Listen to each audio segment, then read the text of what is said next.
Good morning, good afternoon, good night, hello, whatever time it is for you when you are watching this. I'm Desmond Fambrini. I'm a learning specialist, and today we are talking about chasing people. If you don't know me, I own Expressions LLC. It's an education firm, and I have an MS in special education.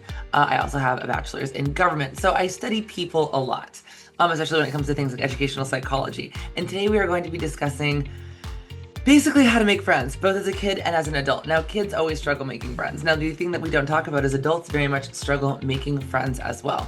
In fact, adults struggle more so with making friends due to the fact that there are not a lot of large groups of adults when you are in just purely a social environment. Usually with your, an adult environment, it's usually to get work done.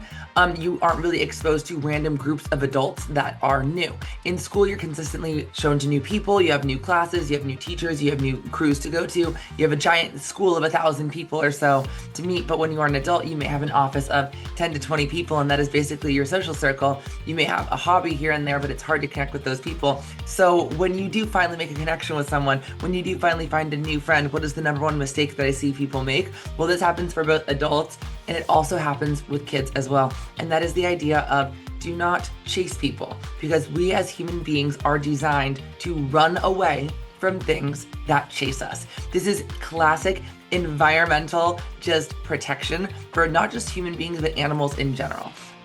If something is running towards you, your human instinct is to run away from it. Now, if you're mutually running towards each other, that is a completely consensual, beneficial situation. And when something walks towards you or strolls towards you, you sometimes stroll up to it as well to see what's going on. But when something runs full force at you, when something runs full force at you over and over and over again, you and your human instinct are designed to run away. Well, guess what? That also applies to other people, right? So the thing is if you really like somebody and you've really established a new friendship, stroll towards them, ask when they are free, habitually see and check in how they are doing. But if you run full force at that person, if you run full force at that person and continue to chase them around, asking when they are free every 10 minutes, every 20 minutes, saying that you love them already, saying that you want to hang out with them every single day, they're going to start running from you.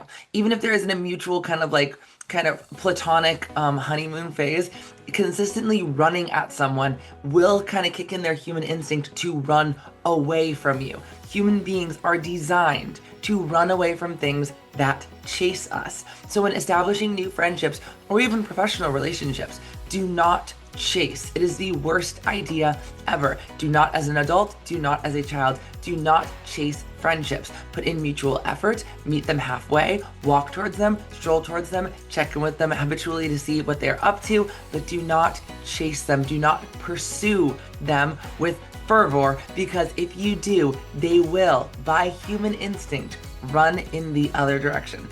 Keep an eye out for more friendship tips and other educational methodologies that I have. I'm Desi Fambrini, owner of Expressions LLC, and I hope you have a good rest of your day. Hope this helps.